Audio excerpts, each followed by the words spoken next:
This podcast is brought to you in part by P&P Games, your online source for everything video games. Visit their website at pnpgames.com or at one of their 2 retail locations in Winnipeg, Manitoba. That's not the right one. I love when I do that.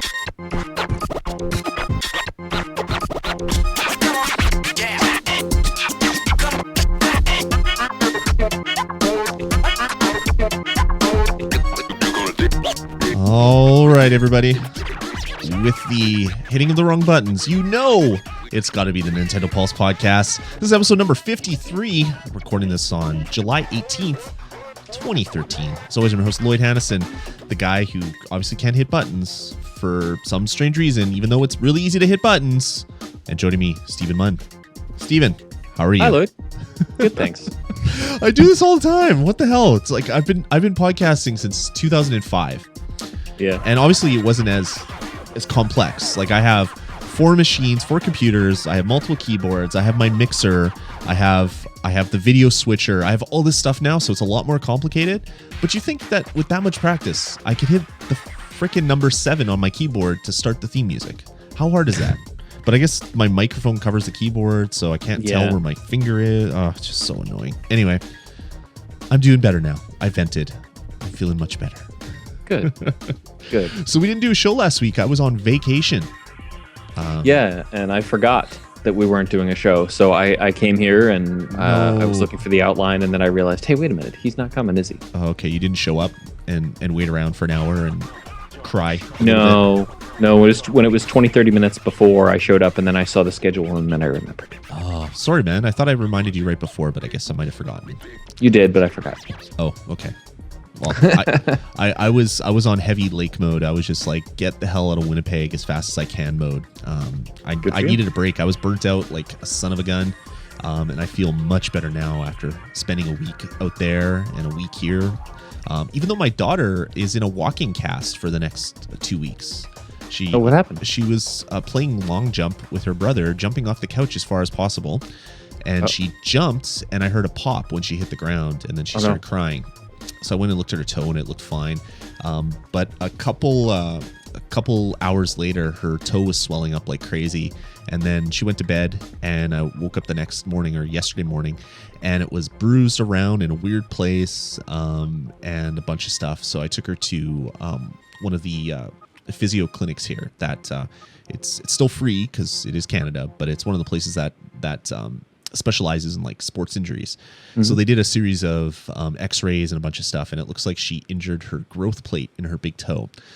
So the doctor wants it isolated for 2 weeks because if that gets damaged and doesn't get fixed properly, her toe just won't grow anymore. So she'll have one stumpy toe. So we obviously don't want that to happen. So yeah, she's in a walking cast for 2 weeks or 10 days, I guess, going to be reassessed. And then hopefully she won't need surgery or anything crazy, just for crazy jumping off the couch. Like the last thing that you would think would happen when you jump off a couch would be that you like pretty much broke a toe, even though there's no broken bone because the growth plate is basically just like cartilage or whatever. Yeah, super scary, but she's like a trooper. She hasn't complained once, and she's like hobbling along. We went to Toys R Us today to buy some stuff, and yeah, she's hobbling along with this stupid like boot from her toe to her knee, and she's like super cheery and super happy. Really awesome for a 5-year-old. She's great. That's great. That's so great. She's doing okay. Jay Carth is going to use this as a cautionary tale for his kids to not jump off. See, if you jump off the couch, you'll damage your growth plates. It happens. Just ask Lloyd. It happened to Lloyd's daughter. Exactly. Who's Lloyd's daughter? Shut up. All right, well, let's get into the show. It's been a while since we've done this, Steven. So what the heck have you been playing? Oh, gosh. I'm up to over 189 hours of Animal Crossing New Leaf at this point. Dude, you're crazy. Like at the weird times too. Like I had insomnia the other night, and I woke up at like 2 a.m, or I tried going to bed, and I basically tossed and turned for an hour or so. So it was about 2 a.m, and so I was like, fine, I'm gonna go catch some bugs, and I'll be better for the next morning. I'll have more bugs in my stupid thing. And I'm there, and I'm walking around being angry that I can't fall asleep, and then I get a notification. Steven has started playing. It's like, what? At 2 a.m? That's like 4 a.m. Steven time. What the heck are you doing, man? Yeah, it's crazy. I guess that would be 3 a.m. It's only an hour difference, right? something like that. But yeah, still, it's late. You are a machine, a bug catching machine. Bug catching, fish catching, tree chopping down machine. The thing is, I have friends on there all over the world. So that's true. When my friends in Japan and in Singapore are when they're online, it's it's daytime there and it's nighttime here. So you are an international man of mystery. So I keep forgetting about that. Something along those lines, yeah. I mean, I'll go on to play for a little bit, and I'll be getting tired, and the eyelids will be drooping, and then all of a sudden, I'll be like, okay, time for me to save and quit and get some sleep. I'm tired enough now. And that'll be like 1:30 in the morning. And then, my friend Chiho from Japan will be like, hi, Steve. And I'm like, oh, it's Chiho from Japan. Hi, Chiho. And then she'll be like, go Shota Town? And I'm like, okay, let's go to Shota's Town. Yay. And then I'll get on the train and go to Shota's Town and spend 2.5 hours there and forget to save, and then it'll crash. And I'll lose everything. Oh, no. That happened the other day. Oh, that's crazy. I took pictures, though, so I proved that it actually happened. That's pretty cool. The game has no idea. I just flipped open my thing, and I've just broken the 100-hour mark. So not 120 hours like I thought. Oh, okay. So, dude, you've like lapped me in playtime for Animal Crossing. Yeah, I kind of have almost. Crazy, man. I'm actually, I don't know if it's my thumb that's wearing down or if it's the circle pad. I have to go get a skin graft because I've been using my thumb too much. Yeah, but Animal Crossing cost me $10,000 in doctor bills. Just for some reason, when I move the circle pad, it just doesn't feel right anymore. Oh, really? It still seems to work okay, but just the way it moves just does not feel exactly right. Only you, Steven, so could have worn out your circle pad playing Animal Crossing. Besides Animal Crossing, man, anything else? Yeah, the Steam summer sale is on. So I've been trying to be good and not buy too much. I picked up Civilization 5 because Kay and I wanted to play that together. Nice. And so I bought her a copy and I bought myself a copy. Civ 5 Gold was $12.50. Wow. That's Civ 5 with all the expansions except for the $30 one that just came out, which is Brave New World, I think, or something like that. That's So when Steam sales happen, I don't PC game, but I love a good deal. So I buy like Humble Bundles. I'll buy every Humble Bundle just because it's like there's 7,000 games here. I might like one at some point in the future. So I buy it, and then sure enough, I never play them. So I've been really good about staying away from Steam sales because I know I will spend all sorts of money and I will not actually ever play any of them. But yeah, you tried to get me to bite on one of the sales, and I think I'm probably gonna have to go do that. Just because it's too good to beat. To get Torchlight 2 for $5 is just stupid. It's amazing, and it's such a good game, and it's so big too. It's got the new game plus in it, and there's a new game plus, and there's 5 different classes, each with 2 choosable sexes. They're all completely customizable, unlike in Diablo 3. It's way better. Wow, it's I think I might have to go do that, even though I don't want to, because I know that I'll look at the other sales and I'll end up spending $500 and I'll get a divorce. So that's kind of what happens when Steam sales happen. I've been through so many wives with Steam sales. I was really bad last summer. Last summer on the Steam sale, they had this SEGA bundle, which was pretty much everything Sega related that they had on the store. It was all the emulated Genesis games that they had on there. Right. They had all the Total War games. They had the Sonic Generations. There was something else. The game with it was a shooter game that was pretty popular. That was published by Sega. Came out last year. God, what was that called? Shooter game from Sega. Anyway, that was in there. That was in there too. Everything was in there, and it was like $55, but it was like $250 worth of stuff. And I was like, okay, I'll play these money Genesis in the deal. I did. They paid me. But it was like I wanted to try Sonic Generations. I had heard it was pretty good, and I knew I would play the Genesis games. And I do like strategy games, but I wasn't convinced on Total War.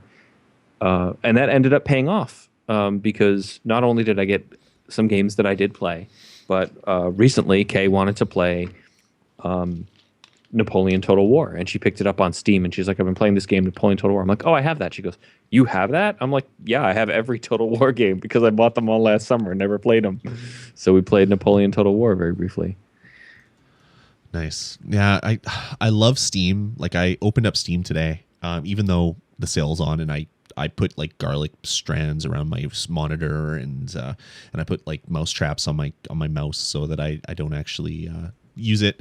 I did today just because I got a pre-order code that I wanted to punch in and not lose. But even then, it was like I felt the draw, like my mouse cursor was being sucked towards the store button, and I was like, no, gotta go, and I had Command Q and quit out of it. But yeah, I looked at my game library, and I have 120 games in my Steam library, and it's like, I don't PC game, I console game. I use my PC for productive stuff because I hate rebooting back into PC mode or playing on my laptop. And having the fan spin up until it basically my laptop is hovering off the desk because it's vibrating at such a high speed. I don't PC game, and it's not that I hate PC gaming. I was a huge PC gamer way back in the day, but I know that Steam would just it would destroy me. So I stay away during the sale, and I read about other people spending like $200 on like 17 games, and they're like, "Yay, this is awesome." I'm like, "Yeah, it would be awesome, but I'm gonna hold out." Yeah, I grabbed the Trine Complete Set bundle, which is Trine 1 and 2 with all the DLC. I grabbed Castle Crashers and all the DLC. Nice. And a lot of these, like Castle Crashers, I bought not just for myself, but for other people as well. Like I bought 4 copies of Castle Crashers and just handed them out, 2 to my brothers, and 1 to Kay, of course, and 1 for myself. You're like the PC gaming Santa Claus. Traveling around, handing out gift codes to everybody. Yeah, it was so cheap. I think it was $12 for 4 copies of Castle Crashers. That is, I spent $12 for 1 copy of Castle Crashers when it first came out. Yeah, that's crazy. Sinister wants me to send him a copy, but I've already run out. Prometheus, I see you said Ikaruga. Why is that? Is that the other shooter game that you were talking about? Oh, you never played Ikaruga? It's a great game. I have that on GameCube. Yeah, it is really good. I don't know. Cool. So Civ 5. Civ 5 Gold. Yeah, and I've been playing the new StreetPass games. Oh, yeah. So that was one of our stories, but we can talk about that now. Okay. Europe and Japan got the update that unlocked 4 new StreetPass games, but we just got it the other day. Yep. Took a little while. Yeah, it did take a while. I guess they're worried about server stability or whatever. I haven't bought them yet. Should I? Yes. I don't get a lot. I think they're very good. I don't get a lot of Street Passes, but I have Street Passed a lot. So I have like 200 people in my Street Pass place. Would that help me at all, or is this all? Do they all basically want you to have new Street Passes? Are they only really fun to play if you pass by a lot of people in a day? That's tough because, I mean, you can use play coins to hire people. Right. Which Tom Nook or not Tom Nook, the Nooklings are stealing from me every day. They steal my play coins. Yeah, and Shin Megami Tensei 4, you can continue with play coins as well, which is equally as evil. Yeah, that is pretty evil.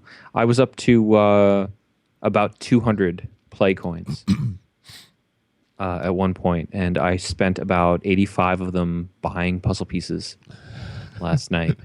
Want to hear something even worse? I was constantly hovering around 300. This was before Animal Crossing came out, and I was tired of having so many because I was like, I never use them for anything. So I spent through all 300 of them buying puzzle pieces, and then Animal Crossing came out like 2 weeks after, and it's like, crap, now I have to get more play coins so that I can actually buy these stupid fortune cookies. And then now other games are coming out that are using the play coins. It took forever to, like, even holding down the L or R button to speed everything up. It still took like a good half hour to burn through 300 play coins buying puzzle pieces. But I was like, I'm not going to do anything else with them.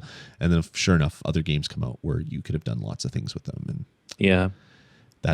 that such is life for me. I tend to I buy something and then it goes on sale like 2 days later. So that's kind of the way things are for me.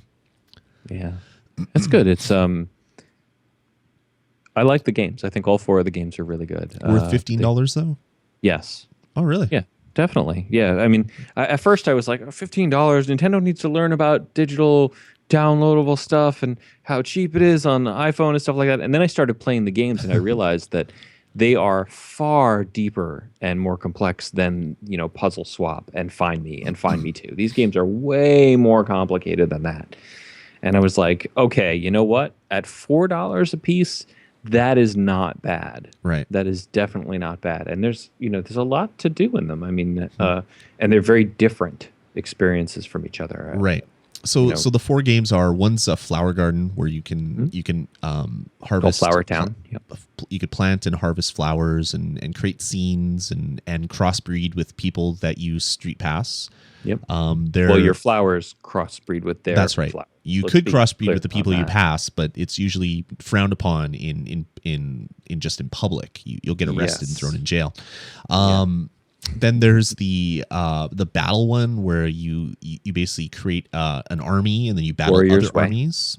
Warrior's Way, is that what it's called? Mm-hmm. Okay. Yeah.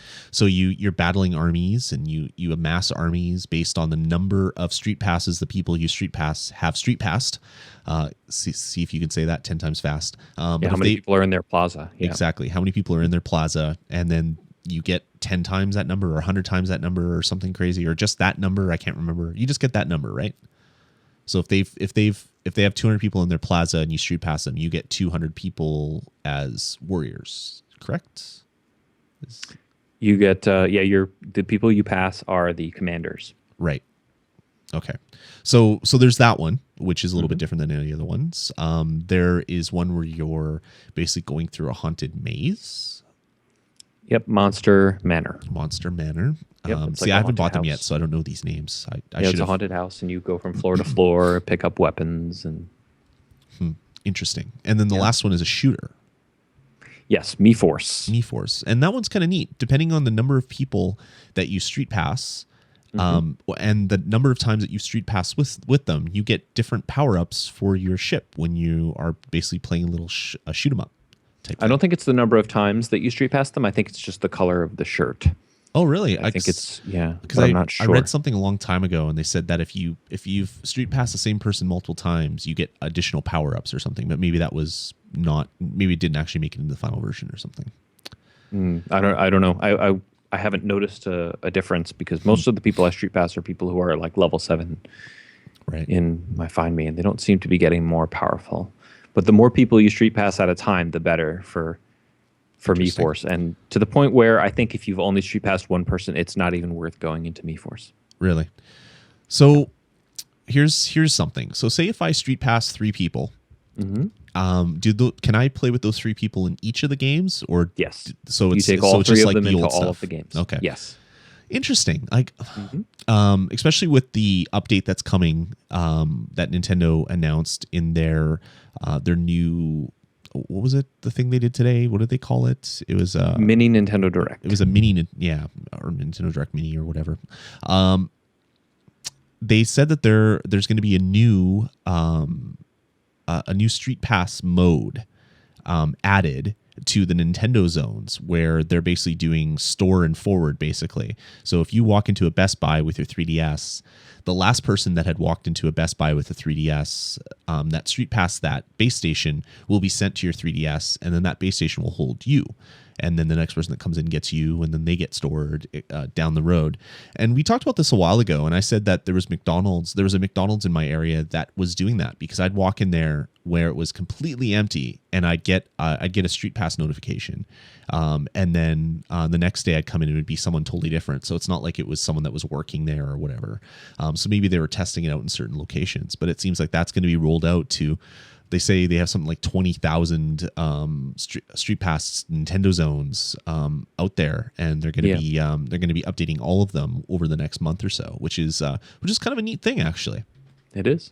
I mean, that would if I could hit it from outside my car or from inside my car, I might actually hit McDonald's in the morning and get a coffee just to get extra street passes, because I'm stupid, and that would be something that I would do. I would modify my daily commute just to get a street pass, because and it's funny because they say to do that, they say you can do that in the Nintendo Direct Mini. They're like, and there's with all these different places that you can go, you can actually carefully use this map to flat out your routine for the day to make sure that you get tags. And it's That's like, funny. I see. That is really funny. But yeah, that's kind of a neat thing. And it might make me pick it up. Like I got a bunch of Nintendo eShop credit recently, and we'll talk about that in the news. So maybe I'll spend $15 and get these new games. Give me something else to do. The problem for me is when I Street Pass, it's almost like a chore now because I have to then quit Animal Crossing and then do something else. It's like Animal Crossing is always running in the background. It's like my Animal Crossing console right now. So when I get Street Passes, it's almost annoying. Or when I get new swap notes, it's like, oh, I have to open swap note. All right, I should save and quit Animal Crossing, and then I'll open up swap note. But yeah, I guess if I had some other stuff to do, especially with a new school season or new school term starting at the university, I'm probably going to get another. Like I was getting like 2-3 a day for a while, or sometimes up to like 5 or 6. So it would probably be a good time to start using my 3DS at work, I guess. Cool. All right, cool. Well, that's what you've been playing. I've been playing a lot of Animal Crossing as well. We don't need to get into any more of that, other than I just built my police station, so I'm happy about that. I should have a new police station starting tomorrow morning. I'm really happy about that thing. That's been very disappointing in my town. Really? You build it for the Lost and Found. Yeah. And I've had it for a couple of weeks now, and there's been maybe 3 items total. That's a shame. I was hoping for more items. GameCube, they used to add every day. Pretty much add at least 1 item every day. Yeah, sometimes there was like 3. Sinister is asking, when does the Animal Crossing podcast kick off? Not going to happen. I think Sinister. this is it. I think this is it. We spend a good portion talking about Animal Crossing, and we will continue to do so. I've also been playing Order Up on my 3DS. This was a downloadable title that I picked up. It went on sale for $5. This is a game that I had bought on the Wii for $40, and Kara, my wife, played a hell of a lot of it, and was and loved Order Up. It came out on the iOS platform, and it was like in-app purchased up the wazoo. So I never played it there because I didn't like the fact that you could only do a certain amount of the game before you're buying stuff with real money, even though you bought the game for real money. So when I saw that it went on sale, excuse me, for $5. I picked it up and downloaded it, and it's the full cartridge that you could have bought in stores for I think $29.99. You can now pick up digitally for $5. So in Order Up, you basically compete in a series of mini games to make food items. You act as a chef. You start as a shorter cook, and then you start moving up the ranks and getting to swankier and swankier restaurants. It's a lot of fun for $5. It's if you like games like Cooking Mama, it's similar, and it's a lot of fun and a lot of tongue-in-cheek stuff in it as well. It was a lot of fun to play. So I picked that one up, $5. Check it out if you're into those types of games. And also picked up Shin Megami Tensei 4 Devil Summoner for the 3DS. I picked up the deluxe version, which came with a strategy guide and an art book, and a deal. I guess we won't cover it in the news. We might as well talk about it now. Nintendo, for some strange reason, is giving people money. If you've bought and registered both Fire Emblem and Shin Megami Tensei 4 on the 3DS, and you've registered with a Club Nintendo, you get a $30 voucher, which you can then take and either activate on your 3DS or your Wii U system. So you buy 2 games. One is 40, or one was 35, and the other one was 50. So you spend $85 and you get $30 back. Pretty damn good deal, especially since I already bought Fire Emblem way back in the day. And I wanted to get Shin Megami Tensei to get the special edition, the first release of it, which was going to come with the art book and the soundtrack. So I was like, okay, I'll buy it first day then, instead of waiting for a week or 2 to maybe still find one. Bought it, registered it, and sure enough, got a $30 credit voucher. Popped in the voucher code, and I now have $30 extra sitting on my eShop account right now. So that's almost a whole game. Steven, why is Nintendo giving people money? Why is Nintendo putting things on sale? Why is Nintendo interacting with the internet? Why is Nintendo doing stuff online? What's happening here, Steven? This is not the Nintendo we know and love. This is a newer, better Nintendo, and it's kind of creeping me out. Well, if you're too creeped out, I can tell you that one of this week's new releases is Earthbound on the Wii U Virtual Console, and they're charging $10 for it. Bastards. So that's more like the Nintendo that you know. Bastards. Charging $2 extra from every other Super Nintendo game just because it's Earthbound. Yep. Oh, okay. I'm brought back to earth a little bit. The it's sales still of, Nintendo. Sales have still been the same deflated. old Nintendo. Yeah, exactly. So anyway, yeah, I've been playing some Shin Megami Tensei 4. It is really hard to the point where I was like throwing my 3DS. I was so angry at this one part, and this was like the first 10 minutes of the game. It was basically getting to the first little dungeon area and dying repeatedly, and it's just it's so hard. When you die, you basically go and you talk to the ferryman, who basically is too busy with everybody dying and doesn't want to deal with one more soul. So he offers to send you back for money. So he takes about 75% of your money when you do Ouch. that. If you die again, the only time that you actually get coin is by selling items. So you would have had to have actually gone back to town and found some items and gone back to town to sell them to then basically get more money so that he could take more money away from you. If you die when you don't have enough money, the ferryman will basically give you a death on credit. So you have to then get money and pay him off. Oh man, which is fine. But then if you die again, while you still have a credit, he will then say, fine, we'll take some play coins from you. If you want, you can spend play coins instead of gold. So I tried that once, and he wanted 6 play coins to bring me back to life. I did that once, and then I died again. And this is when I was starting to like throw things. I was so angry. And I just said, you know what? Screw you. I'm not giving you anything else. So he killed me. And it was game over. And then I had to reload. And it's like, really? That was it? I had to do all this stuff. And then now I have to reload my save. And my play coins are gone. Yeah, I was really, really angry at that. To the point where I finally beat the boss that this is like a tutorial. And I beat the boss, and I was so happy. I saved, and now I haven't touched the game again because I don't want to be angry right away. So I played about an hour of the game, maybe an hour, probably closer to 2 hours with all the reloads. And I've only gotten through the main tutorial, and I've died about 18 times. This game is kick your ass hard. And even better, when you die multiple times, you go to the river to see the ferryman. And he's not there, but 2 other people are like, you know what? You seem to be dying an awful lot. So how about we give you the ability to change the difficulty of the game? So they give you the ability to turn on easy mode. It's kind of a slap in your face. You're not good enough for this game. So how about we make the game easier for you? And then I was still dying on easy mode. So apparently I don't know how to play this game as well as I thought I did. I played Persona, and I guess from what I've been reading after, Persona is kind of like the easy mode for Shin Megami. So Persona was kind of tough in some areas, not as tough as this. And Sinister's telling me to try sucking less. Yes, I think I need to do that. In fact, I think what I need to do is delete my save and start over and come about this game in a whole different way. Apparently, just like randomly seeking out combat is probably not the best thing to do in a game where you're dying constantly. So I'm going to think of a different way to play this game and try to suck less, Sinister, just for you.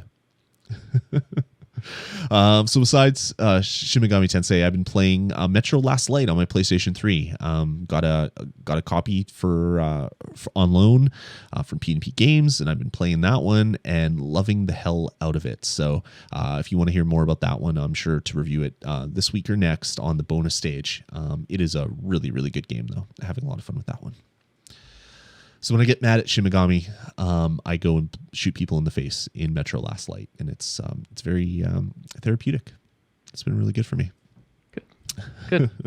All right, moving on. Let's get into email voicemail. We got a couple emails in, so I thought since we didn't do a show last week, we'd do 2 emails this week. How does that sound, Stephen? Sounds good to me. All right, the first one is from Victoria M, and it goes, well, hello there. I do hope this email reaches its destination. My name is Vicky, and I've been a long-time listener of the podcast. I've been playing a lot of Animal Crossing on my 3DS, and I must say it is truly one of the best gaming experiences out there. The fact that it has online live streaming text chat is truly amazing, and I must say it's a rare feature for any Nintendo title. New Leaf is honestly the first game that has honestly encouraged me to exchange my 3DS friend code with people so I can visit their towns and whatnot. I'll be picking up Pokemon X and Y on October 12th. I've been a loyal player of the series since Platinum, and the addition of the fairy type most certainly piqued my interest in these games. And the PSS feature with always online connectivity will make battling and trading with people worldwide a much easier experience. And New Leaf is helping me friend code up beforehand. Anywho, on to my question for you guys. I'm on the fence on whether to buy a Wii U or not. $350 is a nice big chunk of change right there, and you'd have to have a lot of screws loose or a few screws loose if you'd want the basic Wii U. Should I wait until next year when there are games that I would actually like to buy, like Smash Brothers? I also feel that I'd be more inclined to buy a Wii U if there was more connectivity with the 3DS, like shared accounts, or maybe even the ability to play my 3DS games on my television. How amazing would that be? Imagine if one could pick up their Pokemon game in October and have the enjoyment of those 3D battle scenes on their portable device and their home console thanks to that gamepad thingy. Nintendo should get on it, and I would not mind paying a little extra to have that sort of feature either. What do you all think? If you read my letter, thanks a million. So Victoria, first, thanks for sending in your email. Love hearing from you guys and girls. I say guys as the global collection of people, not just the males. So she's wondering, should she buy a Wii U, Steven? At $350, I say no. I also say no. It is a good system. Someone who owns one. Yeah, it is a system that I repeatedly pick up my gamepad, not to play games on it, but to wipe the dust off that is accumulating on the touchscreen. Yeah. So there's a lot of games coming out. We have the new 3D, new Super Mario Brothers, or Super Mario World, I guess, 3D World. We have Mario Kart. We have all sorts of other actual Nintendo titles like Zelda and other things, and of course Smash Brothers. And Smash Brothers, of course, which you could get on your 3DS if you didn't have a Wii U. But the Wii U version will probably be the best version of that. Yeah. So actual games that people are going to want to play. Pikmin 3 will be coming out soon as well. Yeah. I can't see if any reason why anybody would want to buy a Wii U now. And I think that's Nintendo's biggest problem right now is there's no killer app. There's no game that would make people really want to spend the money right now. And the problem is, without the people spending the money right now and getting the consoles in their living rooms, third parties are seeing that there's a million people that own one. They're not going to spend money developing a game where their possible customer base is only like 1 million or 2 million or 5 million, whatever the install base is. When they, excuse me, when they look at the Xbox 360 or the PlayStation 3 that have 50 million of people, or the Wii 1, which had like 100 million or more of people that could buy the game. So without the games, you're not going to get the install base, and you're not going to get the games if you don't have the install base. So it's kind of like a chicken and egg sort of scenario that we have going on here. Waiting for Nintendo to fill out the roster with quality titles so people start buying the console. Yeah. So that third parties can take another chance on it, make games that don't sell, and then stop making games again like they do every generation. Mm-hmm. Yeah, exactly. If I sound jaded, it's because I am, but I still buy the Nintendo consoles for that full roster of Nintendo games. I love Nintendo games. I'm a Nintendo fanboy, self-admitted fanboy.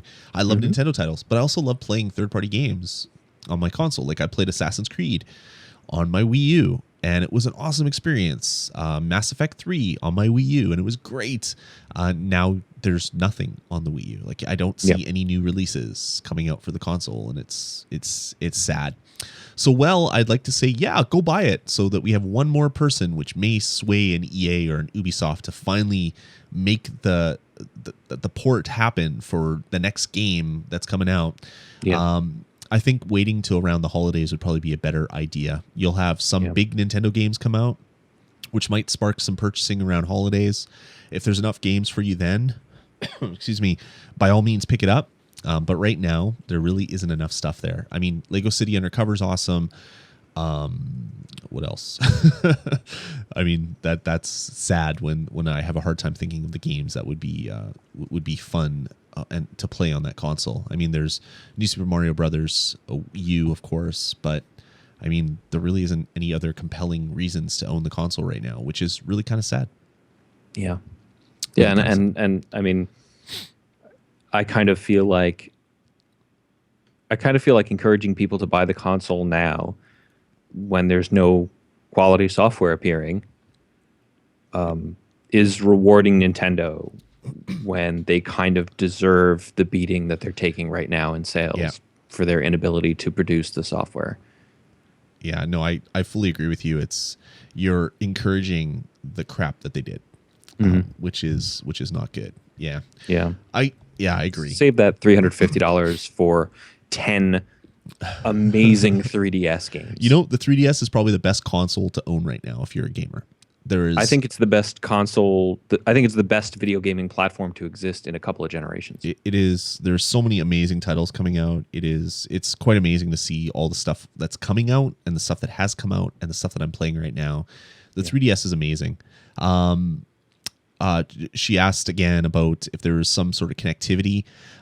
It sounds like that might be coming. We'll get into that in the news, where there might be some more connectivity between the Wii U and the 3DS. Not the game share stuff. I don't think Nintendo will ever want you to play your 3DS games on your television through the Wii U.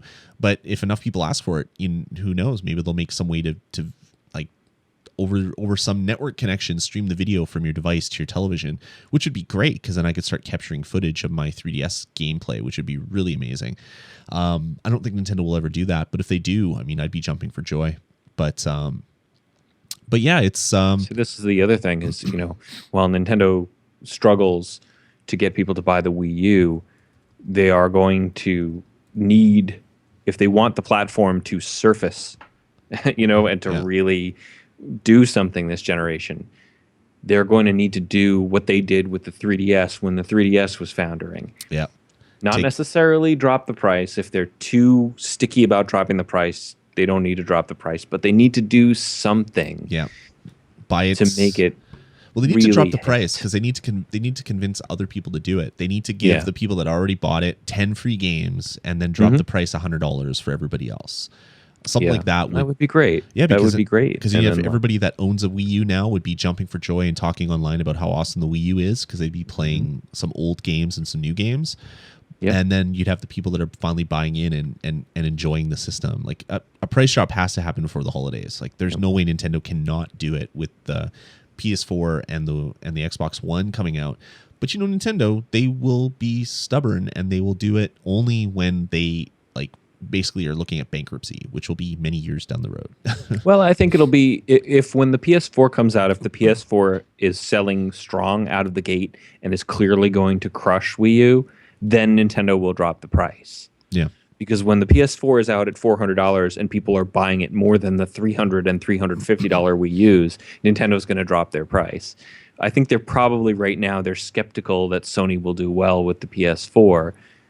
Maybe they're hoping that it's an industry-wide slide in console sales, but I don't know. I could see Nintendo dropping the price, but not until they actually see the competition doing better than them. Because we got to remember, I mean, even though the Wii U is sucking right now in terms of hardware units sold, it's still got millions more units sold than the Xbox One or the PS4 because they're not out yet. That's right. Exactly. So until Nintendo sees that gap closed or closing, I don't think they're going to react on it, aside from adding new functionality to the Wii U, which they've been doing, which is amazing to me. They didn't do that on the Wii. Exactly. Cool. All right, let's get into our second email. This one's from Justin, and he goes, "Hi there. My name is Justin, and this is an email for the Nintendo Pulse podcast.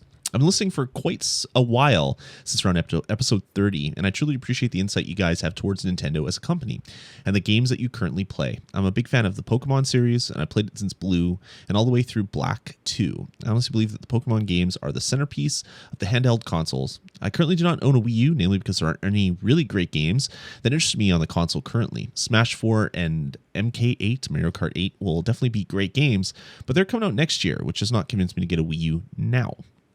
I do believe that the Wii U Pokemon game, not Rumble because it's a terrible spinoff, could be a factor that would convince people like me to buy a Wii U. Monster Hunter is a title that is both available on the 3DS and the Wii U, and the most interesting thing about that game is that you can play on your TV at home and then have the same experience on the go with your handheld, and transfer the save data between the two consoles easily. Considering Pokemon X and Y are around the corner, it would be amazing if there was some Wii U compatibility or a Wii U title compatible with X and Y that would give you the same experience as Monster Hunter. The last games like this were Pokemon Stadium 1 and 2 on the N64, where you could play the Game Boy games on your television with the transfer pack. I feel that with the Wii U having the gamepad, you can get that same dual screen experience at home as well as on your 3DS on the go. What are your thoughts on this? So, Steven, Monster Hunter did it really well, where you could basically transfer your save game between titles. Clunky as that transfer process is, do you think Nintendo will do something with Pokemon? I mean, they kind of have to. I mean, other games are doing that, and especially like on Sony, on the PlayStation Network, I can buy a game that gets me both the Vita version and the PlayStation 3 Network version. And then some of them even have save game sync, where I can transfer the save game between the two devices. So it exists out there. Do you think Nintendo would buy into something like that? I don't think that Nintendo would do exactly that.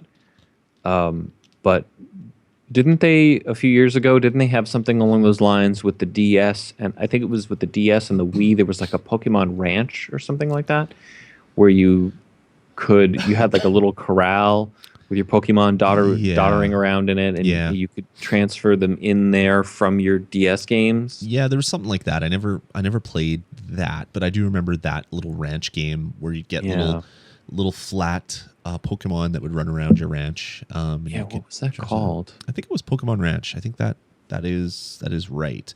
Yeah, I mean, maybe something like that will come out. Yeah, My Pokemon Ranch. It was a WiiWare game. Yeah, it would definitely make more sense to have something a little more involved, like something where you could bring all your Pokemon. Like, didn't they have that Battle Arena game where you could bring all your Pokemon from your DS version into your Wii, but it was a full game purchase that you'd have to buy. Pokemon I know there was a Pokemon Stadium, but that was an N64 game. I don't think there was any transfer involved there. No, there was one on the Wii. I can't remember what it was called. Pokemon Arena? I'm just doing a quick Google search to see what it is. Pokemon Battle Revolution? Battle Revolution. Pokemon Arena X. Oh, there's so many people that made their own stuff, which is not helping me when I do a quick Google there's search. A Pokemon Battle Revolution game for Wii. So yeah, like there was a way to link your Pokemon into there, and then they'd be these like 3D things, and then you could do battles with them. But I don't think it was the same thing. Like, it was its own game that would just use the Pokemon that you had, I believe. But yeah, that's so long ago, I can't even remember. Especially since it's not a game franchise that I really play that much. I guess Pokemon Rumble U was just announced. Yeah. For this August. Like just today. Which, isn't that the game in Japan where you get those little figures in vending machines and then you use the NFC chip to bring them into your Pokemon Rumble? I don't even that know. The one, I think. But yeah, it's, I don't know. I mean, Nintendo's done a lot of these types of things, and they're all kind of cool, but they're all kind of like some couple developers were taking some free time and they came out with this cool concept, and Nintendo said, "Hey, that's awesome. Let's put a $5 price tag on it and put it on the eShop right now." Like, it seems a lot of that stuff is kind of what happens when it comes to interoperability between platforms. But who knows? Like, if Nintendo comes out with like Pokemon X and Pokemon Y are coming to the 3DS, so maybe they'll come out with Pokemon XY or Z, and it will be like a downloadable title, which will allow you to experience some of the main game on your television with the data that you have on your 3DS. I mean, then they could basically double the cost of the game and extract even more money from parents around the world. That sounds like something Nintendo would do. They like to extract money. They like to take to put the squeeze on people and squeeze out the sponge a little bit more. And that sounds very Nintendo-y of a thing to do. As long as it's cool, I can see it doing well. Yeah, Pokemon games sell well, I'm sure, no matter what they are. The lazy cash-ins, I'm sure, sell well enough to be worth doing that lazy cash grab. And then the big ones, which are always handheld, adventures, they always sell like crazy. I mean, they wouldn't be doing a worldwide simultaneous launch this October for Pokemon X and Y if they weren't sure they were going to make buckets of cash on it. Yeah, exactly. Yeah, it's something that they're set to do, I'm sure. Yes. All right. I don't know if you saw my message in the chat room, Steven. Yeah. Okay, so Steven's going to give you notable releases. I'm going to go take a quick break while he does that. So you won't hear me for 2 minutes, but Steven, the podcast is in your hands. No problem. I get to be the star. These are notable releases. We had that system update for the 3DS that released the 4 new premium StreetPass games. We talked about them earlier, but those again were Miiverse, Flower Town, Warrior's Way, and Monster Manor. They also added 5 new puzzle swap panels, big puzzles, to the collection over the course of the past few days. They added, I think, 3 or 4 of them right away, and then they added 1 or 2 additional ones. I didn't get the last 2 until I think today or yesterday. The new ones are, there's a single puzzle that is a combination puzzle for New Super Mario Brothers U, and then it's New Super Luigi U. That one panel covers both of those games. There's a Nintendo Starlets puzzle, which has a bunch of Nintendo's leading female characters. They have Pauline from Donkey Kong. There's Zelda from Skyward Sword, Zelda from Wind Waker. That's kind of cheating, I think, but you know. And I think they have this Peach on there, and they may have Daisy as well, but a good portion of the puzzle is not visible to me yet because I only have a few of the pieces. There's also a Zelda Skyward Sword puzzle, which is kind of weird because that game came out, I think, in 2011. Xenoblade Chronicles. They want people to go pick it up now. It's like, we've only sold 1 million of those. We need to sell 5 million of them. Right. Since people aren't buying Wii U's. Right. And well, they can play it on their Wii U, I guess, right? Yeah, true. And then Xenoblade Chronicles is another one that they added. I just started getting puzzle pieces for Xenoblade Chronicles either today or yesterday. And then they sent out Takashi Tezuka, the guy who's been doing a lot of the Mario and Luigi games. They sent him out via Spot Pass, and we also got a puzzle piece. I got it earlier today, but I think it appeared late last night in my region. For Mario and Luigi Dream Team, which is coming out, which is pretty getting shortly. Really good reviews. The early reviews are really strong for this game. It was kind of on my, I kind of want it, and it's more kind of like a must buy thing for me right now. Yeah, it's looking really good, but I'm thinking about holding off simply because of Animal Crossing. Right. I just know I'm going to be playing that for so long. See, that's the problem I'm having with Shin Megami Tensei now. It's like, I want to spend all this time with Animal Crossing, but I got this new game to play. But I kind of want this one, but I got this new game to play. It's been tough. I almost wish the 3DS could actually hot swap between 2 games. That would be the ideal. Like if a firmware update could come that would like save the memory to a file or whatever, even if it took like 5 seconds to do it, so you didn't actually have to quit a game to change from one to the other. That would be just amazing. That would, even if it could only be between one disc and then one digital download or something, like some weird limitation. That would then allow me to always keep Animal Crossing on my console, or on my 3DS rather. Yep. And then have another game in the cartridge slot that I could switch to whenever I want. Definitely, that would be really good. That'd be so good. But now I might as well just ask for the rest of the world and Nintendo to give me a big bag full of millions of dollars, because that's just asking for crazy stuff. Well, part of what spoiled me was the PlayStation 3, because Sony released the PlayStation 3 in this, by 2013 standards, in 2006, the console was incomplete. It was broken. It was missing so much stuff. And over the course of between 2006 to 2013, Sony added every damn feature that anyone asked for to the console. They took some away. They did an amazing job. Well, they took Linux away, but and honestly, compatibility and stuff like that. Nobody was using that. Well, exactly. Well, they didn't take that feature away. They just started making versions of the console that didn't have it. Yeah. Mine is still backwards compatible because I have a launch model. That's true. That's true. So I think that's different. But yeah, I mean, I think I got spoiled. I think the PlayStation 3 spoiled me, because I'm used to the maker of my console adding things that the community wants. Right. And Nintendo is starting to do some of that, and it's really cool to see. And before the Wii U came out, and I'm sure I've mentioned this 3 or 4 times to you at least. Before the Wii U came out, I was publicly saying I want this console to flop. I want it to sell poorly at launch, because the 3DS sold poorly at launch, and Nintendo made it an awesome console in response. And I want them to do that with the Wii U. And, we'll see. We'll see if they keep adding features to the Wii U. They just put out a firmware update that I just downloaded and installed today that fixed the standby. It's supposed to fix the standby mode, so we'll see. Yeah, there's that. They were supposed to put a firmware update for the Wii U, the big summer update. It's now been moved to the fall update. So I expected this huge update, and it's like, oh yeah, no, we couldn't get it done in time. So now it's the fall update. Today we downloaded system update 3.1, system version 3.1.0 for Wii U, which was only which was a screen of text apologizing that the full firmware update will be out in the fall. We had to come up with an update, and the update is just text. It's like a 12K update. Yes. But they did put out Earthbound on the Wii U Virtual Console today. Right.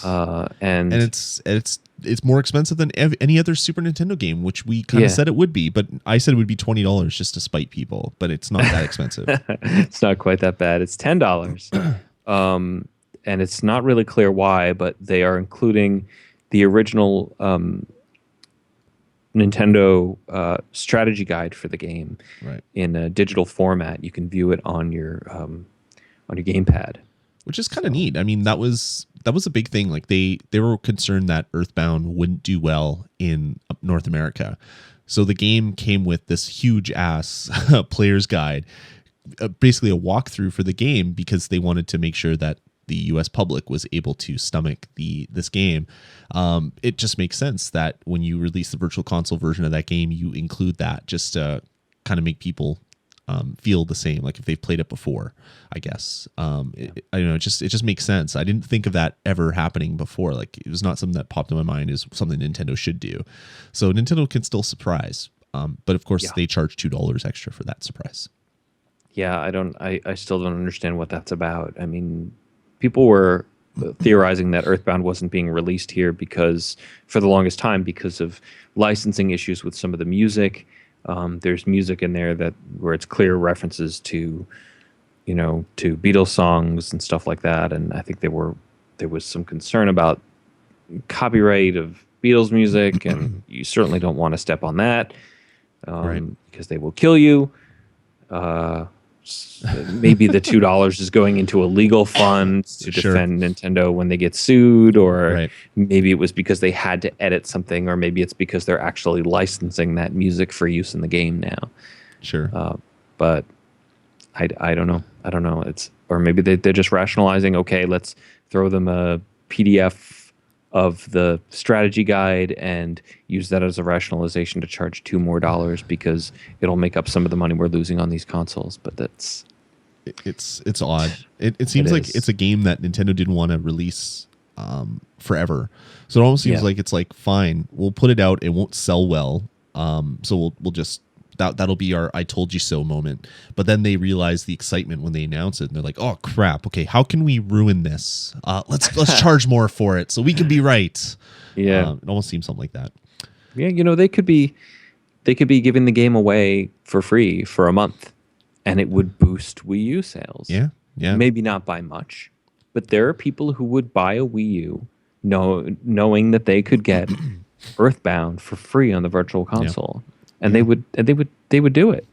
Like, that should be something Nintendo does anyway. Like, they should, for every new Wii buyer right now, and everybody that had already bought it, they should do a best of kits, like a welcome kit, where you get Super Mario Brothers, the original. You get Super Mario World. You get Zelda Oracle, or Link to the Past, or something. You get some Zelda game. You get some Metroid game. And just have like 10 Virtual Console titles, or stuff that maybe like full games or something, like just like this welcome kit to compete with both Microsoft and Sony now, that has you buy our premium membership and you get a game every month or more. Like PlayStation Network, you get 4 games a month or more. That's crazy. It's crazy what they give you for free on PSN. Which is crazy. So if Nintendo did that, I mean, that would encourage a lot of people. There's a lot of people that have Nintendo nostalgia. And it's like, crap, I buy this console and I get all my favorite old Nintendo games. Great. and they're free. And then maybe they'll buy a couple pieces of software to go along with it. But just something like $350 is a lot to ask out of people to buy a console when none of the big Nintendo hits are there for them to buy. They could even be lazy about it and give people a $10 eShop credit. Yeah, totally. Yeah, pick your own or whatever. Buy your new console, register it on Club Nintendo, and get $10 in the eShop, $10 free in the eShop. And they can spend it on anything they want. They could buy a copy of Earthbound. Yeah. There you go.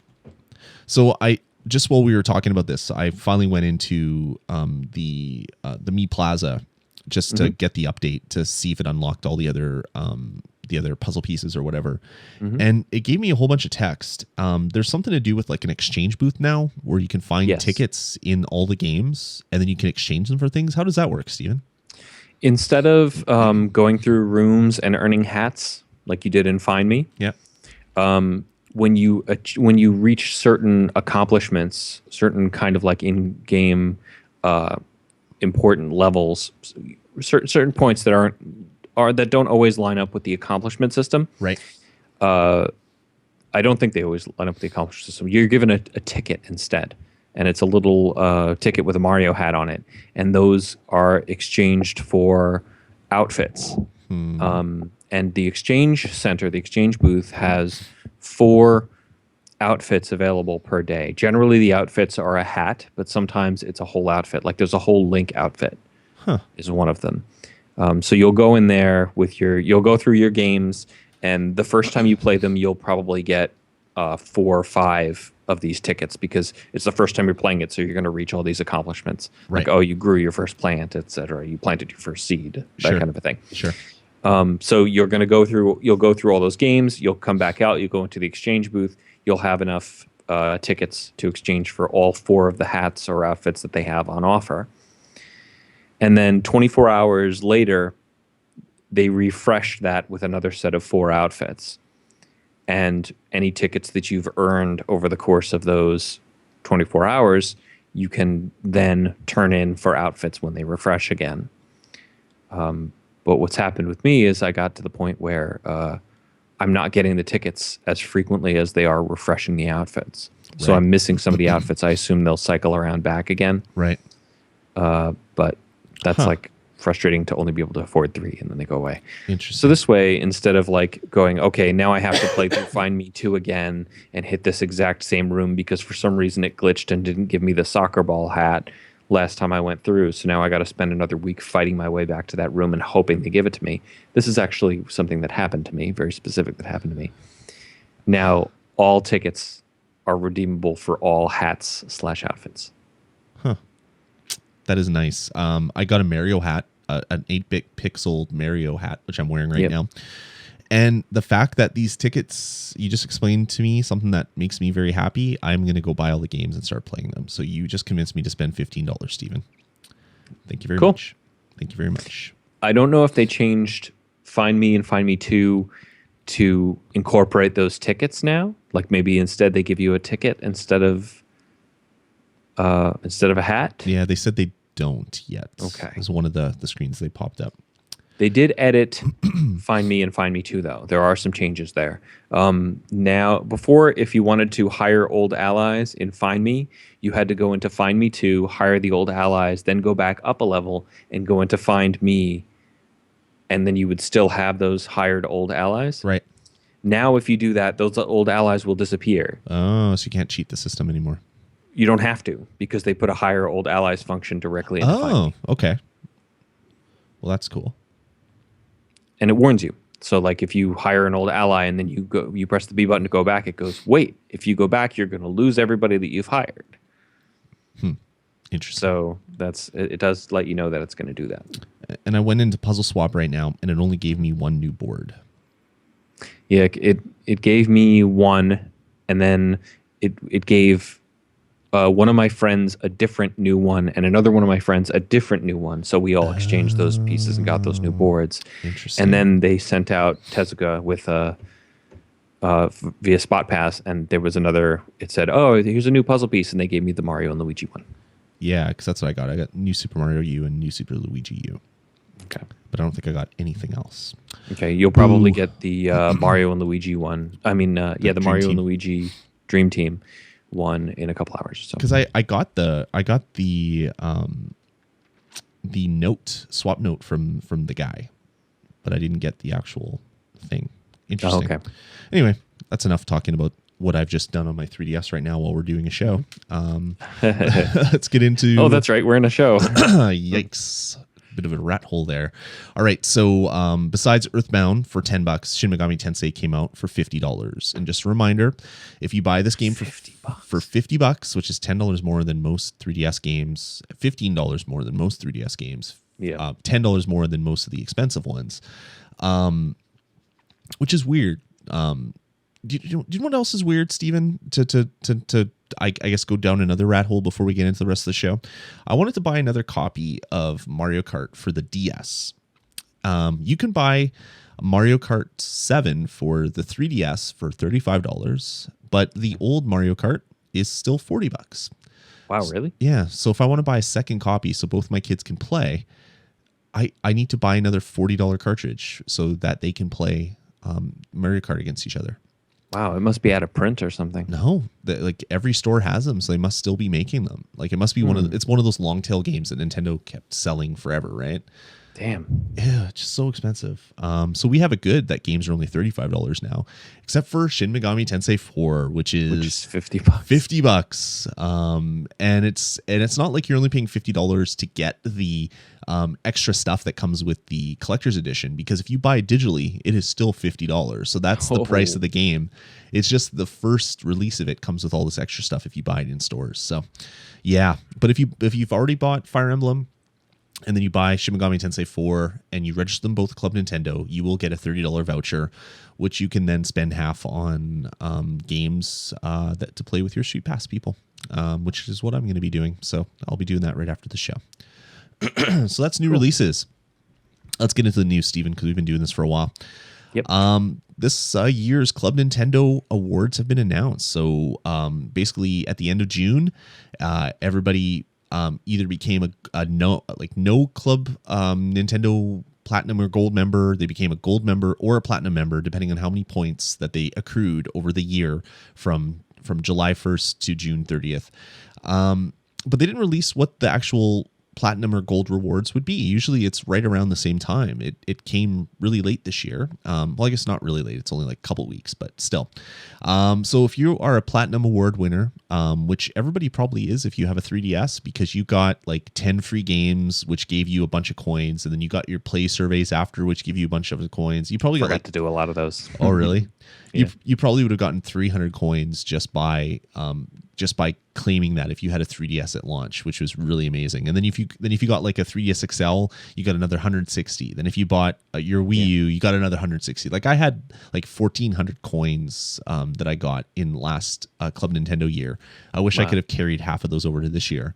Although I do now, I'm now Platinum for this current year, like a month. Yeah, so am I. I was in like a couple of days, which is stupid. Registered my daughter's 3DS XL, and it pushed me right over the top. It's absolutely insane how fast I'm accruing points these days. But whatever.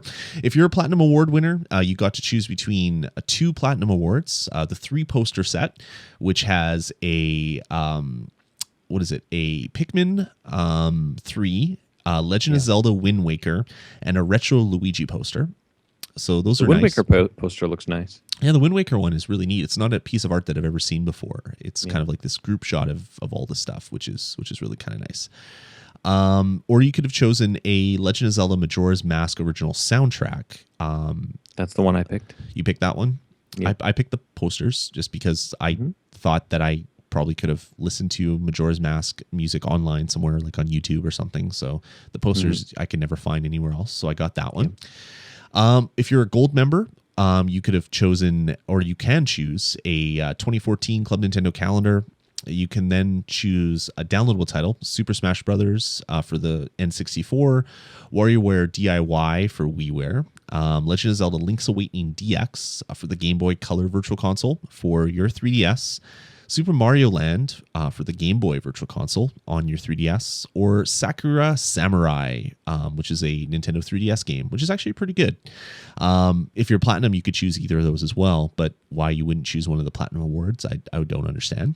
And those are your awards for this year. So not bad. Not as good as like the nice little statue, which I have here, which was an award where you get this nice little resin statue of like all the Mario characters. That was really nice. And then there was the button set, which is really cool. You got like 25 different Mario buttons, which is really great.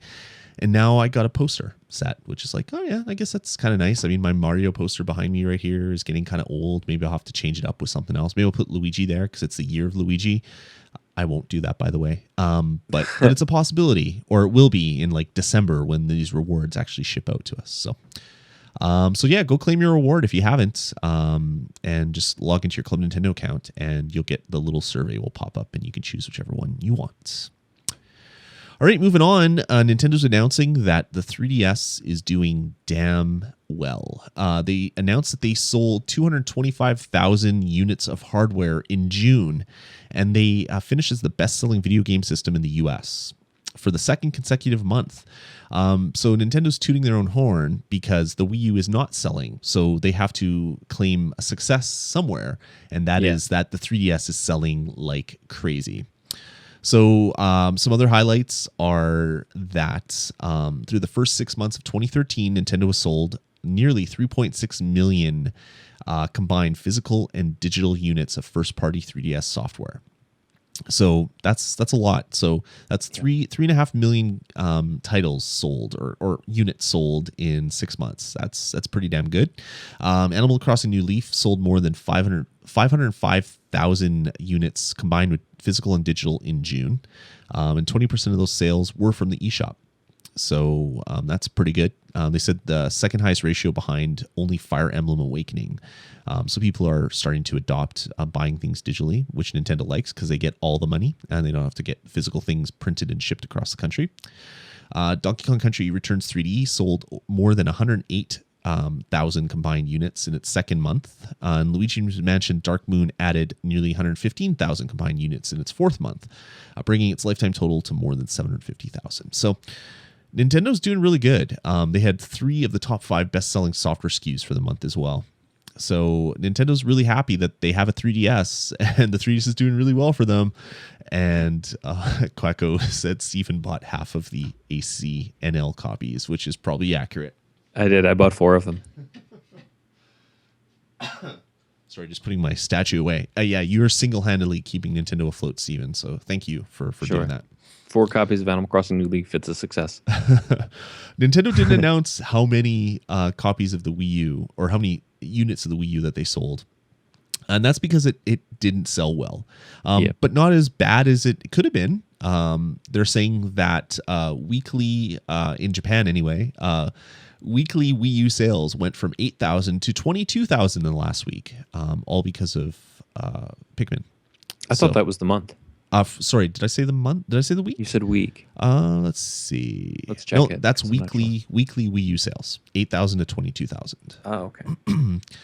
So yeah, but they sold 44,000 3DS units in the last week. So nothing big came out for 3DS in Japan, but they still sold double what a big game for the Wii U sold, or caused people to buy consoles for, I guess. Which is pretty crazy. I'm getting some good feedback on Pikmin 3. People are saying it's really short though, which is really kind of concerning to me because this game's been in development for like 7,000 years. So you'd think they would have had time to put lots of content into it, but people are saying that they beat it in about I think eight or 9 hours. I think it was. Which I mean, that's not that short. Which isn't short, but it's short for a game that you've been waiting for a long time for. I suppose. And that's people that have imported the Japanese version and have played it on their Japanese Wii U in Japanese without understanding Japanese. So they probably skipped a lot of the stuff that they probably might have sucked up a lot more time. Yeah. There's also all the multiplayer and stuff. Yeah, exactly. There's a lot of stuff. And there's a lot of stuff that is missable when you play through the main campaign, and you'd have to go back and replay some of those levels, I'm sure. Mm-hmm. So there's probably a lot of stuff there. So yeah, Wii U isn't doing as badly as it has been doing in the past, but it's still doing pretty bad. So Nintendo, get on that, fix it. You got some work to do. Yep. All right. The next two items we've talked about. So let's talk about this. This one is really kind of odd, but yet kind of awesome. So coming out in November 26th, Prima is bringing out the Legend of Zelda box set.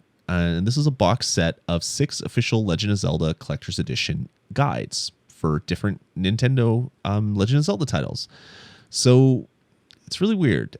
There's going to be 6 hardcover collector's editions for The Legend of Zelda Ocarina of Time 3D, The Legend of Zelda Spirit Tracks, The Legend of Zelda Phantom Hourglass, The Legend of Zelda The Wind Waker, Legend of Zelda Twilight Princess, and The Legend of Zelda Skyward Sword.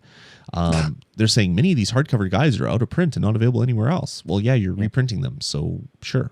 All 6 of the guides will be made on high-quality paper with gilded edges, giving the edges a gold shine, because that's what gilded means. So you had to explain it, that what it was going to be doing, because I guess not everybody knows what gilded is. And for the first time ever, the Legend of Zelda Ocarina of Time 3D guide is available in hardcover and is exclusive to this box set. Yeah, it'll also include a high-quality 2-sided laser-etched metallic bookmark that'll be included with the set to help players keep their spot in the over 2,000 pages of Legend of Zelda strategies. It's so bizarre. I don't understand why they are not getting another penny of my money after that Skyward Sword guide.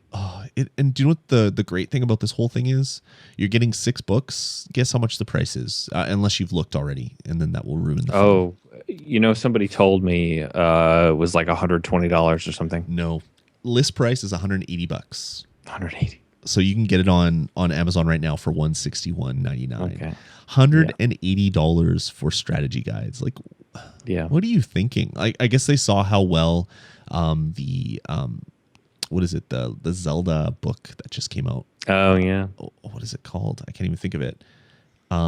Anyway, that hardcover book about the Legend of Zelda series that just came out, it sold really well. Maybe they're saying, hey, maybe we can get more money from people if we do this, but nobody buy it, please. Don't buy it. That Skyward Sword guide is Hyrule Historia. Thanks, disaster. Quacko. That's the one. Yeah, Hyrule Historia. Though I hear the Twilight Princess guide, I heard that was really good. They did a really good job on For me, it'd be really neat to read through the Spirit Tracks and Phantom Hourglass, because I didn't need strategy guides for those games, and it'd be kind of neat just to flip through and see the art and stuff from those games.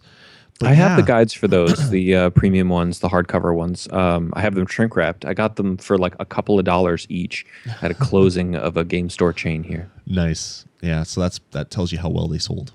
Yeah, when they first came out. So yeah, it's and you get a certificate of authenticity that it's being signed by what is it, KG Inafune? Nomura, is that his name? I can't Inafune. I can't remember his name. So there you go. Yeah, just and a message from Mr. A.G. and Aonuma, producer and director for the Legend of Zelda series. So yeah, just like, why does this exist? And why is it $180? It comes in a treasure chest, and if it doesn't play the sound when you open it, I want my money back that I'm not going to spend on it. Anyway, I thought I'd mention it here just because it's so absolutely bizarre. But Prima, you've outdone yourselves, Prima. Thanks for giving us stuff to talk about on the show.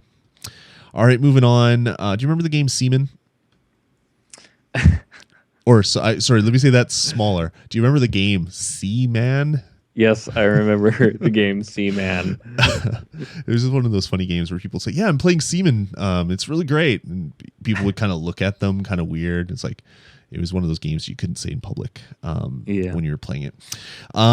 That was a Dreamcast game. It was a Dreamcast game, and it came with a really phallic-looking microphone that you would talk into and talk to your Seaman.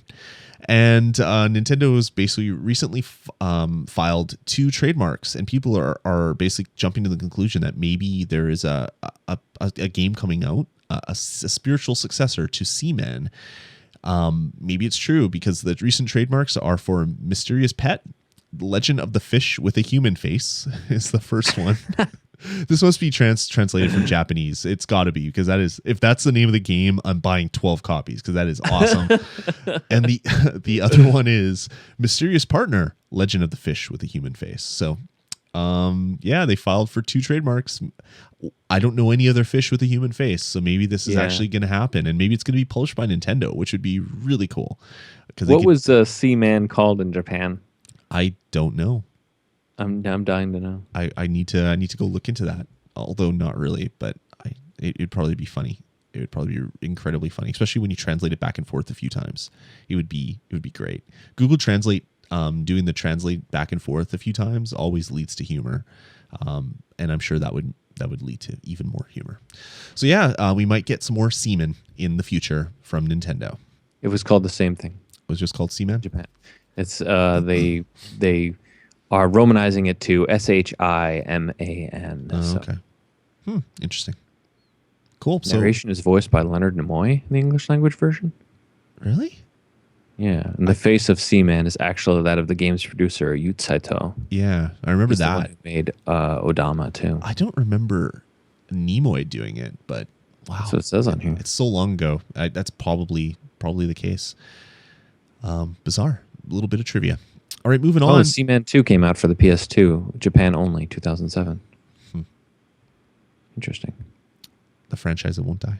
And apparently it's coming back to life because it's the Legend of a Fish with a Human Face. We should call this show The Legend of the Fish with a Human Face. People would download it just wondering what the hell we're talking about. All right, moving on. Emily Rogers. She's a Twitterer person who usually is pretty accurate with her predictions. Other times are really not accurate at all. So very hit and miss, but more hit than miss. She tweeted out this morning at 1:33 a.m. that the 3DS is getting Miiverse and Nintendo Network ID firmware update this fall, so it won't be too long of a wait. And she's been on this for a while. She's predicted it multiple times that it will be coming out. And I know she has some friends in Nintendo, so that's probably where she's getting fed this information. If this comes true, by the fall, we should be getting the Miiverse firmware update and also the merging of the Nintendo Network ID. So your 3DS will have the same Nintendo Network ID as your Wii U.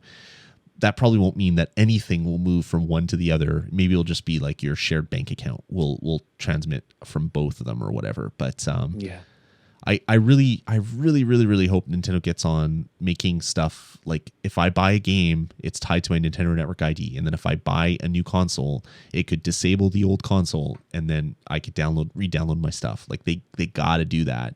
A buddy of mine who works for IGN actually is pissed off because he lost his 3DS that has his certificate on it and all the free games that he got from being an ambassador program. And if he buys another 3DS, he will not be able to get that content, even though he was the one that not only paid more for the 3DS when it first came out, but then lost it and had to buy a second one. And he doesn't get any of his titles because he lost it. That needs to go away because I hate reading articles about that. And I hate people getting hate on for Nintendo because of things like that happening. Yeah, they just need to merge this, make it so it's encrypted to the ID, and maybe there's like a check-in every week or something, like something that's less invasive of the like the Xbox One, but make it so that it is possible for you to have to authenticate to play these games. People would like it, especially on a portable system that is easily left on a bus or in a cab, or people just take it out of your backpack when you're walking around. This needs to happen because it's getting kind of crazy. So absolutely, I hope Emily Rogers is right. I really do. Me too.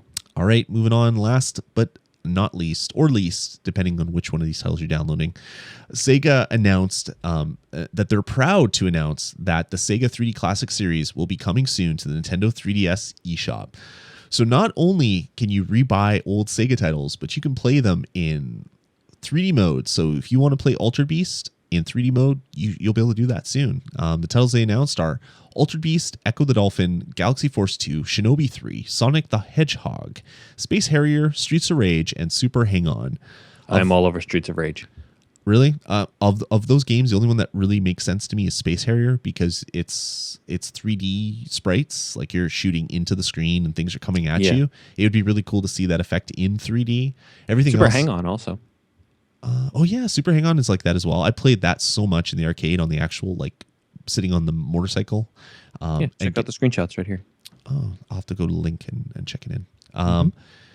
It looks pretty cool. I love these 3D remakes, although they're usually not that great. They're usually I've heard several of these are terrible. Like I have most of them because I'm an idiot apparently. Let me look at my 3DS right now.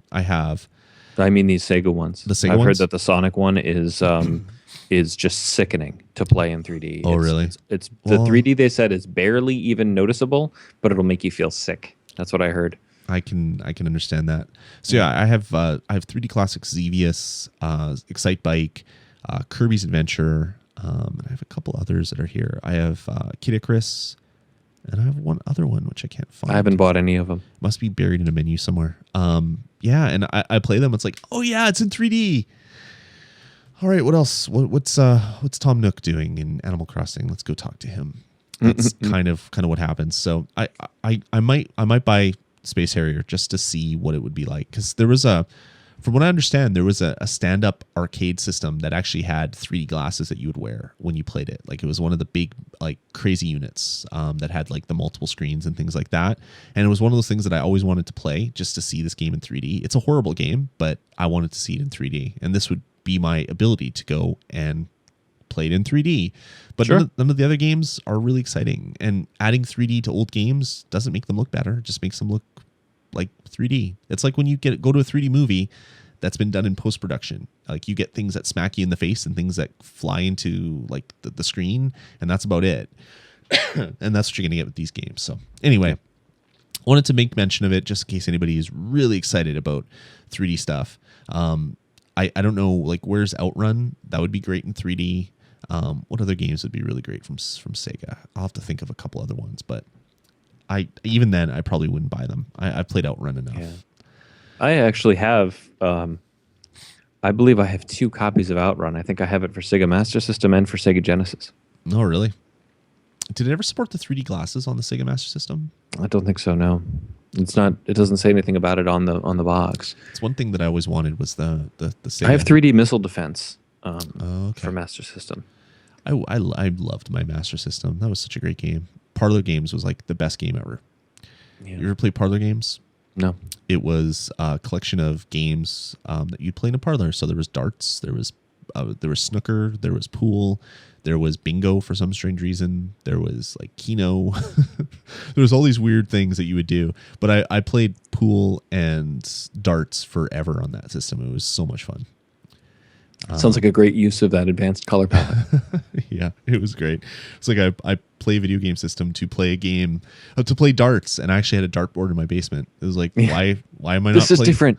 Why am I not playing with real darts? Why am I playing with the bleep bloop darts? I don't get it. But yeah, the real ones are too sharp. Yeah, that's right. You're not allowed to use those. Your mom only lets you play with the one with the buttons. Yeah. After I stabbed my friend in the foot by accident with a dart, I did not want to play darts as often as I used to. I bet. Yeah, it bounced off one of the metal rings and flew off the dartboard, and he was standing beside the dartboard like an idiot, and it bounced off, spun through the air, and landed and went right through his foot, right beside the big toe. Like right through. I heard it hit the floor below, like because it's concrete with carpet on top. It was like a tink. And I was like, "Oh, it missed your foot." And he's like, "Wah!" Like, "Oh, it didn't miss your foot. It just went all the way through really fast." Yikes. Yeah. Fun stuff. Anyway, on that gruesome note, let's what do you say we end the show? Yeah, thanks for the I'm gonna sleep well tonight. You can have nightmares tonight about darts flying at your feet. While you're doing the outro, I'm gonna hold up my Konami Game Boy collection that I imported from Europe. All right, do it. All right, guys, thanks for joining us for yet another episode of the Nintendo Pulse podcast. We love doing the show, and we love hearing from you. Head on over to vgpodcast.com and let us know what you think. You can email us, vgpodcast@gmail.com, or call our voicemail line, which is 505-VG-Podcast. You can do that as well. We'd love to hear from you on both accounts. Yeah, so we're gonna about do it for this episode. Steven, thanks for joining me. Hey, thanks for having me. I had a good time. That was a lot of fun. These shows have been increasing in length. They've been getting like longer and longer and longer as we get into more. They've been starting later too. That's true. So yeah, we might have to look at that. How do you guys like the almost 2-hour episodes you've been getting? Is that too much Nintendo, or is that not enough Nintendo? Let us know. vgpodcast@gmail.com. We'll talk to you guys in about 2 weeks' time, or talk in about 1 week's time. I'm not going on vacation this week, so see you guys in a week. Later. Bye.